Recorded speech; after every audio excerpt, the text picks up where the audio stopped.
Hello friends, আসসালামু আলাইকুম। আশা করি সবাই ভালো আছেন। আলহামদুলিল্লাহ, আমি অনেক ভালো আছি। তো আজকে চলে যাব শরীয়তপুর। তো অনেকে ভিডিওর টাইটেল আর থাম্বনেল দেখে অবশ্যই বুঝতে পারছেন যে আজকে ভিডিওটি কি নিয়ে। তো বেশি কথা না বাড়িয়ে চলে যাব ভিডিওতে। তো সবাই ভিডিওটি দেখতে থাকুন না টেনে।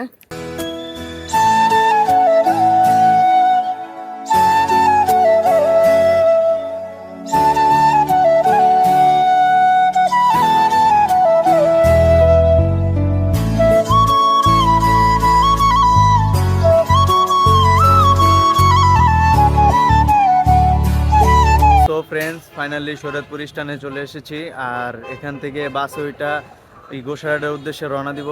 দেন আপনারা দেখতে থাকুন ভিডিওটি না টেনে শেষ পর্যন্ত। এটা হলো শরীয়তপুর স্ট্যান্ড। এই যে সামনের বাসগুলোই যাবে শরীয়তপুর, আর এটা হলো আপনার গোসাইহাটের উদ্দেশ্যে যে বাসটা যাবে এটা হলো গোসাইহাটের বাস। ফাইনালি শরীয়তপুরের ভিতরে চলে আসছি। আর এই জায়গাটার নাম হলো শিবপুর এরিয়া এই জায়গাটার নাম। তো শিবপুরের বেশিরভাগ জায়গায় মনে করেন গাছপালা এগুলা দিয়ে ভরা। দেখেন পরিবেশগুলো অনেক সুন্দর, খুবই সুন্দর পরিবেশ।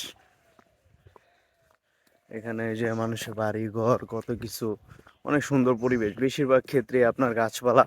আর সকালে যে একটা দৃশ্য আপনারা দেখতে পারতেছেন যে শীতকালে যে কুয়াশাটা অনেক সুন্দর। এখন বাজে প্রায় 7:30 সকাল, তারপরও বাড়িতে কুয়াশা। আর আমাদের ঢাকা কুয়াশা নাই, নাই কি শীতই নাই ঢাকা শহর, কিন্তু গ্রামে এখনো প্রচুর পরিমাণে শীত। কিন্তু আমরা ঢাকার মানুষেরা কিন্তু তারপরও ঘুমের থেকে উঠি না।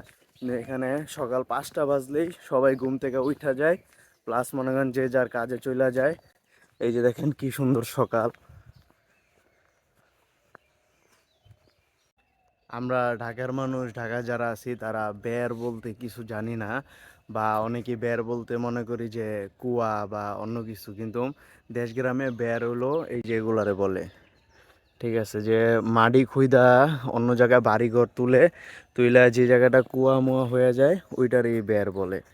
এলাকার ভিতরে তেমন কুয়াশা পাই নাই, কিন্তু মেন রাস্তায় মনে হয় কুয়াশার পরিমাণটা বেশি। আর আমি এখন মেন রাস্তায় আছি খায়গো গোজা নামে জায়গাটার ভিতরে। এই যে এটা হলো খায়গো গোজা এই জায়গাটার নাম। আর এই যে মোড়টা দেখতাছেন এটা হলো খায়গো গোজার একটু সামনে মোড়টা। তো এখান দিয়ে বাংলা বাজার যায়, আর আমি হাঁটতাছি বাংলা বাজারের উদ্দেশ্যে রওনা দিছি। তো এই গোজাটার ভিতরে মনে করেন অনেক অ্যাক্সিডেন্ট হয়েছে। এই যে এই মোড়টা দেখতাছেন, এই মোড় দিয়া অনেক বাস অটো অনেক কিছু অ্যাক্সিডেন্ট হয়েছে। একবার তো আমি দেখছি যে একটা বাস মনে করেন এই যে কুয়াটা এদের পইরা গেছে গা। ঠিক আছে, এই জায়গাটা মানুষ খুব সাবধানে চালায় গাড়ি, কারণ এই জায়গাটা খুব রিস্কি একটা জায়গা। ঠিক আছে, সামনে একটা বট গাছ আছে। আপনাদের মোড়ের সামনে যে বট গাছের কথা বলছিলাম, এই হলো বট গাছ। বট গাছ আগে খুব একটা ভালো ছিল, গাছপালা পুরো ভরা ছিল, কিন্তু এখন মনে করেন গাছপালায় কিছুই নেই। বট গাছের সামনে একটা মাদ্রাসা আছে। ঠিক আছে, অনেক সুন্দর একটা জায়গা। কিন্তু এই জায়গাটা আগে অনেক মানুষ ভয় পেতো, কারণ এই জায়গার ভিতরে গাড়ি ঘোড়া অনেক অ্যাক্সিডেন্ট হতো। আমি তো একবার দেখছি একটা বাস পুরা পইরা গেছে গা, যে কারণে এই জায়গার মানুষ অনেক ভয় পায়। এই যে গোসারাট লেখা 6 কিমি। ফাইনালি সৈরাতপুরি স্ট্যান্ডের থেকে চলে আসছি আপনার বাংলা বাজার স্ট্যান্ডে। সৈরাতপুর যেমন একটা স্ট্যান্ড, বাংলা বাজারও তেমন একটা স্ট্যান্ড। এই যে এটা হলো বাংলা বাজার স্ট্যান্ডটা, অনেক সুন্দর। আর একটা কথা, যারা যারা এখনও আমার চ্যানেলটা সাবস্ক্রাইব করেন নাই তারা অবশ্যই চ্যানেলটা সাবস্ক্রাইব করে দিবেন। আর ভিডিওটি শেষ পর্যন্ত দেখবেন, আরও মজার কিছু বাকি আছে। আর আপনাদের জন্য প্রায় আমি 2 কিলোমিটার হাইটা ভিডিওটা করতেছি। তো 2 কিলোমিটার হাইটা ফালাইছি অলরেডি। তো এখন আপনাদের দেখাবো সামন্ত শাহ স্কুলের মাঠে চলে আসছি। আর স্কুল হলো একটা হলো হাই স্কুল, আর একটা হলো আপনার প্রাইমারি স্কুল। প্রাইমারি স্কুল বলতে আমরা যেটা বুঝি ক্লাস 5 পর্যন্ত, আর হাই স্কুল হলো আপনার 5-এর পরের থেকে যা সাবজেক্ট, মানে ক্লাস 10 পর্যন্ত। তো স্কুল এই যে এটা হলো আপনার প্রাইমারি স্কুল। ঠিক আছে, আর ওই যে সামনে যেটা দেখতেছেন এটা হলো হাই স্কুল। আর এই যে মাঠটা তো দেখতেছেন কত সুন্দর আর কত বড়। আর আমাদের ঢাকায় এত সুন্দর আর এত বড় মাঠ কমই পাওয়া যায়। ঠিক আছে, এটা হলো আপনার হাই হাই স্কুল আর প্রাইমারি স্কুল দুইটা এখানে।